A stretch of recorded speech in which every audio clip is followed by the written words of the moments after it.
How's it going, everyone? It's Milwaukee coming back at you once again, and today we're going to be discussing Superman Secrets and Lies by Dan Jurgens and Keith Giffen. Let's get into it. Superman battles a mechanical bull like monster that teleports him to his master, Hellspot. Hellspot makes Superman an offer that in Hellspot's mind, Superman can't refuse.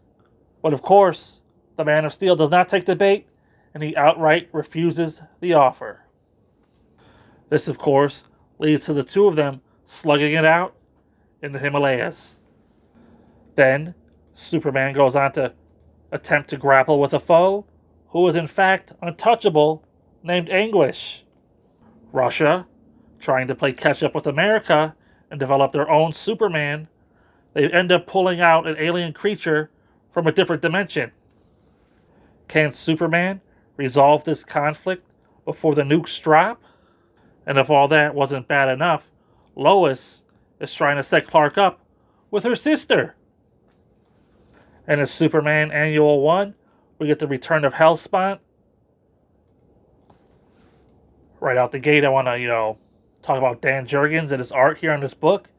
Really gives the book a classic Superman feel. Seeing, Dan Jurgens doing the penciling here. I really enjoyed the characterizations, of Lois, Clark, and Jimmy. Again, it just feels like classic 90s Superman. There's a funny subplot in here where Superman's identity gets revealed. Of course, it's not him, but it leads to like a whole bunch of shenanigans, and I thought it was really well handled.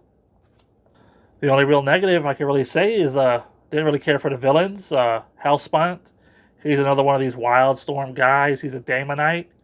In fact, he may be the Daemonite because he's seems to be like the leader. He's real powerful and stuff. Superman Annual 1 is kind of dedicated to him.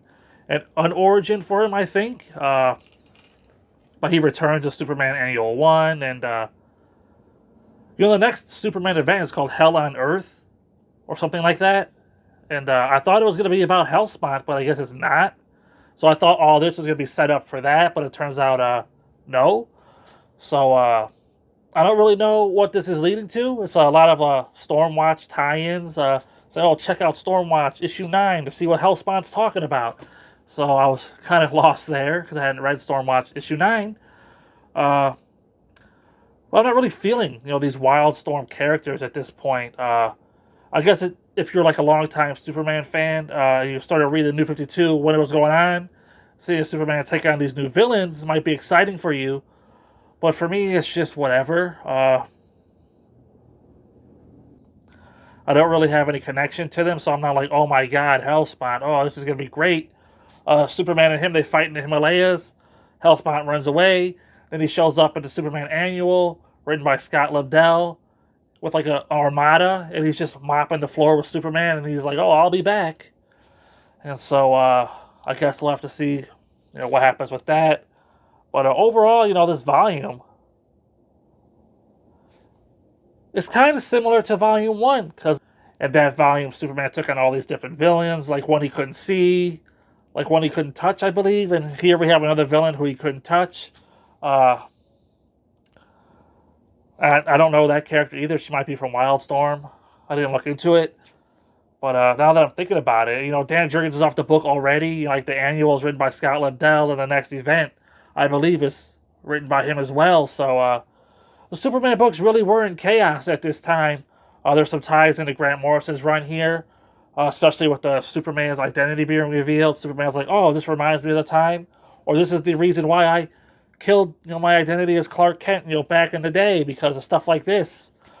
The stuff with Superman's sister and Clark Kent, maybe being an item, maybe not. It's interesting enough. We get the return of, what is his name, Pete Carroll, Lois's boyfriend. And, they go on like a double date or whatever.